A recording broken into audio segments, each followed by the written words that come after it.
If you're moving to Florida and you're looking for a waterfront home in Brevard County, let me tell you something up front. This is one of the most misunderstood markets I see buyers walk into.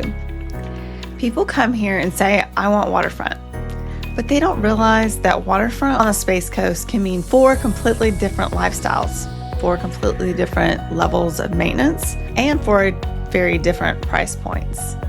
You've got Riverfront, Lagoonfront, canal-front, and Oceanfront, and they all sound similar in a listing description. But in real life, they live very differently.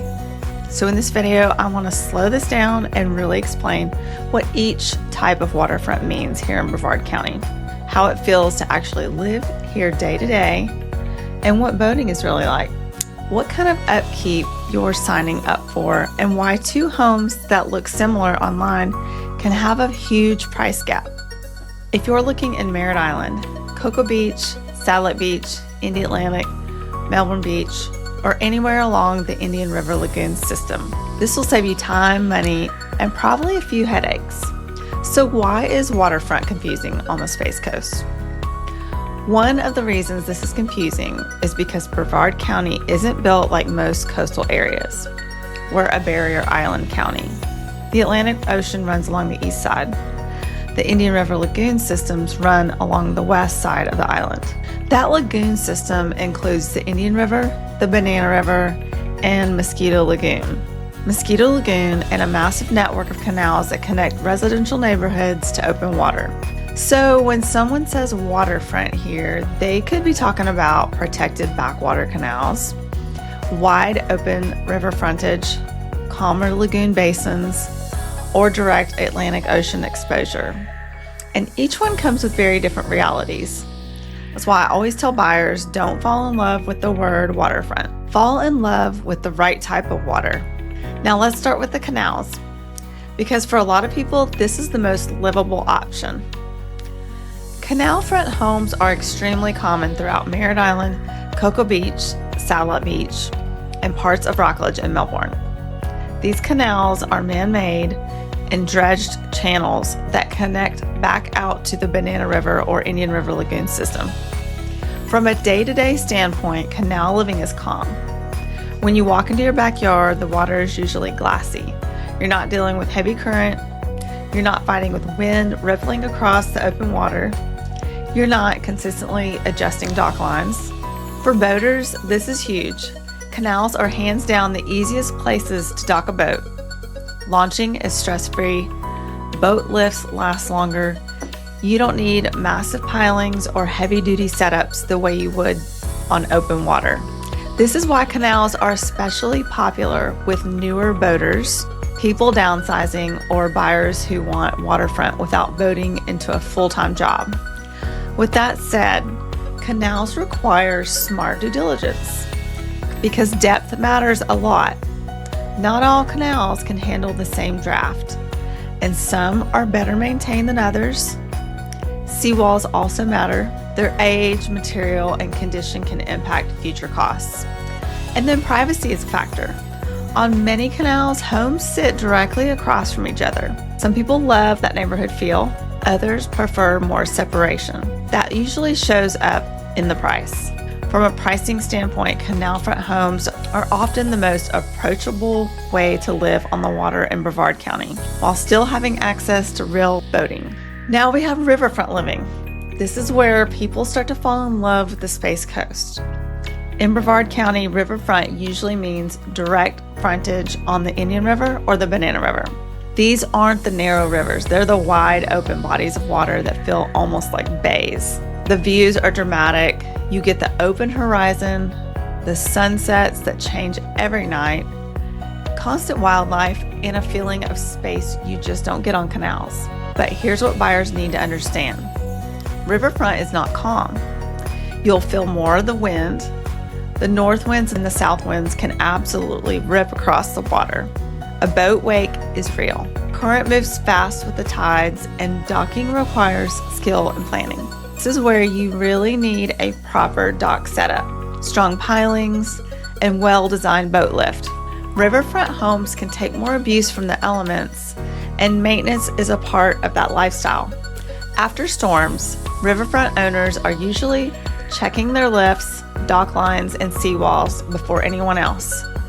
That exposure is also why riverfront homes tend to sit higher in price. Even older or smaller homes can command premium values simply because of the location, the view, and the land value. For many buyers, riverfront is worth it as long as they know what they're signing up for. Now, the lagoon front, the gray area most buyers miss. Lagoon front living is where things get really misunderstood. Technically, the Indian River Lagoon is the entire estuary system that includes both the Indian River and the Banana River. That means riverfront and lagoon front often get used interchangeably in listings. But in practice, when agents say lagoon front, they're often talking about the areas that feel slightly more protected. Wider basins, less through traffic, or areas off the main channel. These locations can give the open water, wildlife, kayaking, paddleboarding, and boating, but most often without quite the same level of current or traffic. Lagoon front homes tend to appeal to buyers who want water views and nature without full river exposure. There are extra considerations here though. Because the lagoon system is environmentally sensitive, dock permitting, seagrass protection, and boating regulations matter. Water quality can vary by location, and that's something buyers should understand before purchasing. For many buyers, lagoon front living ends up being a sweet spot. More open than canals, but calmer than the full riverfront. Now, oceanfront living is the postcard life. It's the dream a lot of people move to Florida for. In Brevard County, oceanfront means direct Atlantic frontage in places like Cocoa Beach, Satellite Beach, Indy Atlantic, Melbourne Beach, and Cape Canaveral. This is the beach in your backyard. Sunrises over the ocean, waves, surf, and that sound of the water 24/7. But oceanfront also comes with the highest levels of exposure. Salt air, wind, storms, and corrosion are constant. Everything wears faster. Maintenance is ongoing, not optional. Insurance is also a major factor. You got wind insurance, flood insurance, and higher building standards all add up to the cost of ownership. Most oceanfront homes don't offer private boat access, so if boating is a priority, you'll typically be using a marina. Oceanfront homes sit at the top of the Brevard County market because of the scarcity, the views, and the demand. But buyers need to prepare for the full financial picture. Then there are the unicorns. These are properties where you can get the beach lifestyle and boating access. Usually an oceanfront home with a dock or a lift across from A1A on the river or a canal. They're rare, highly desirable, and priced accordingly. But for the right buyer, it's the ultimate Space Coast setup. No matter which type of waterfront you choose, there are some universal considerations. Insects are a part of life near the water, especially in the warmer months. Maintenance is higher than non-waterfront homes. Insurance, permitting, and long-term durability all matter more than inland neighborhoods. And sometimes the best value isn't directly on the water at all. An island home that's walking or biking distance to the beach, or just a short ride to the marina. So, waterfront living in Brevard County is incredible, but it's not one size fits all. The right choice depends on how you boat, how much maintenance you're comfortable with, your budget, and the kind of lifestyle you actually want day to day. If you're thinking about buying or selling a waterfront home anywhere on the Florida Space Coast, I'm always happy to walk you through the differences and help you make a decision before you fall in love with a view. Make sure to subscribe for more Space Coast real estate insights and reach out anytime if waterfront living is on your radar. I'm Carrie Leota, your Space Coast Realtor.